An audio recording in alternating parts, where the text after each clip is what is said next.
How's it going out there, guys? Welcome to chapter 5 of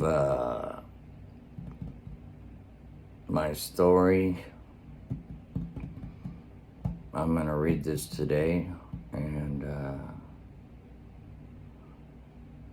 it is the series My Life in a Nutshell. And today, it's chapter 5, and the name of the chapter is Strange Days in the Valley. So here we go. I hope you like this one.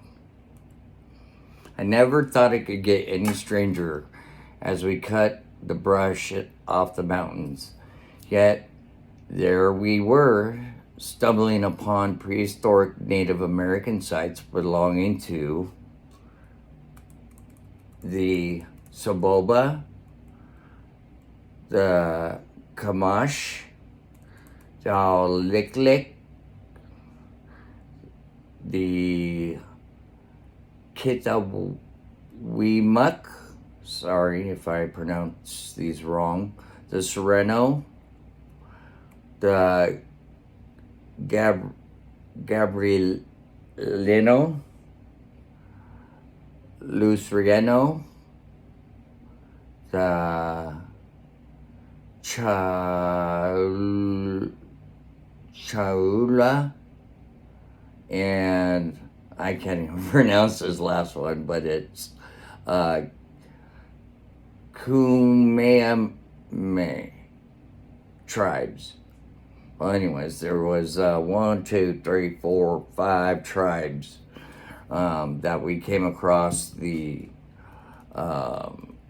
prehistoric Native American sites. There was 5 tribes out there at Diamond Valley Lake. Every time we came across the new site, we had to stop work and relocate, making way for archaeologists to excavate and preserve these historical treasures. Our labor took a back seat to his story, and rightly so. There were the mastodon bones. The first time we found mastodon remains, I was right there helping dig out the beast that they later named Max. To this day, you can visit Max the mastodon at Diamond Valley Lake Visitor Center. They even gifted me some fragments of Max as a memento.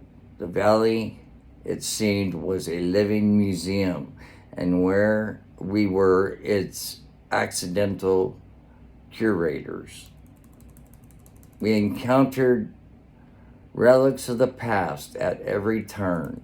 Extinct mastodons, mammoth remains, dire wolves, long-horned bisons, and even human bones.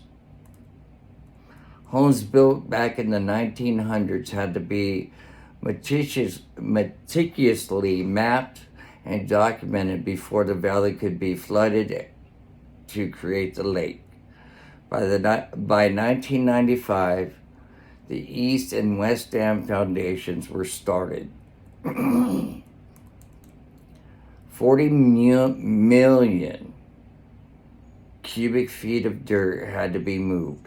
Over 40 million cubic yards of foundation had to be excavated, and 110 million cubic yards of embankment constructed. My role expanded.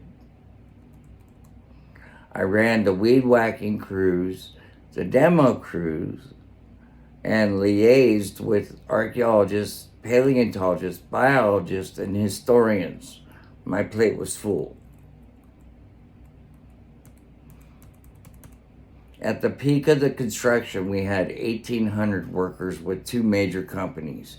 Peter Kiewit working on the East Dam, and Atkinson Washington Zachary working on the West Dam.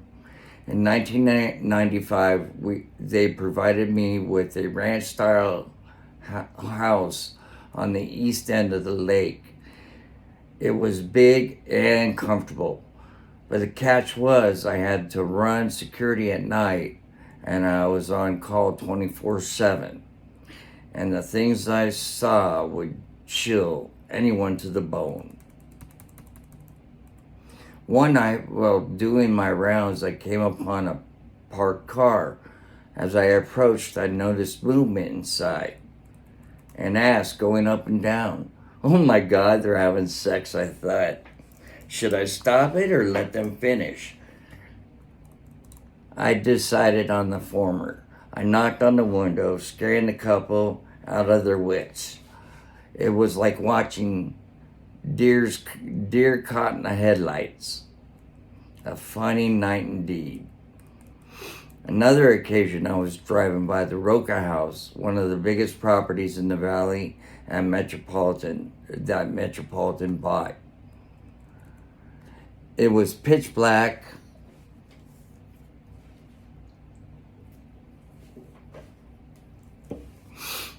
And I saw a silhouette in the upstairs master bedroom window. The thing is, no one was supposed to be there. The shadowy figure gave me the creeps, and I was unnerved for the rest of the night. The 24/7 clause was no joke. On Wednesday night, around 11:30 p.m., I heard a knock on my door. It was Mike, my boss, looking furious. He drove me to the bottom of the hill where the Indian crew, 45 men strong, were partying at the old ranch house. They were having another wild night, and Mike was livid and wanted me to put an end to the powwow. I thought to myself, you're sending a cowboy to stop an Indian powwow? That's insane. But it was my crew, so I made my way up the hill. As I got closer, the noise and the glow of the fire intensified. My heart pounded. How was I going to handle this? I was a skinny white cowboy up against a group of drunk, partying Native Americans. When I reached the top, they all turned and looked at me.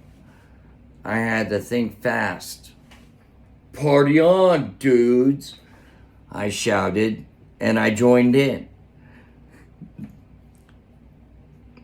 The next day, Mike asked me why the noise persisted. I told him, if you can't beat them, join them. The knock on my door never ceased. Another night around 2:45 a.m., my other boss showed up. He was a cowboy too, but tonight he was plastered and needed a place to crash. I let him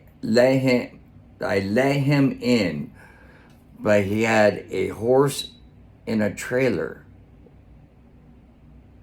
What horse? He slurred. It was clear he was out of it, so I got his horse settled in for the night. Just when you think you've seen it all, something else happens. The valley was full of surprises, each one stranger than the last. Thank you for listening. I hope you liked that chapter. I only have 3 left, and I'm hoping to get 50 followers by the time I'm done with this, because I want to go live so we can get the real podcast going. Right now, this is just like an overview of me, because I'm going to be the main person in the podcast every single time. So stay tuned. Chapter 6 is coming up next.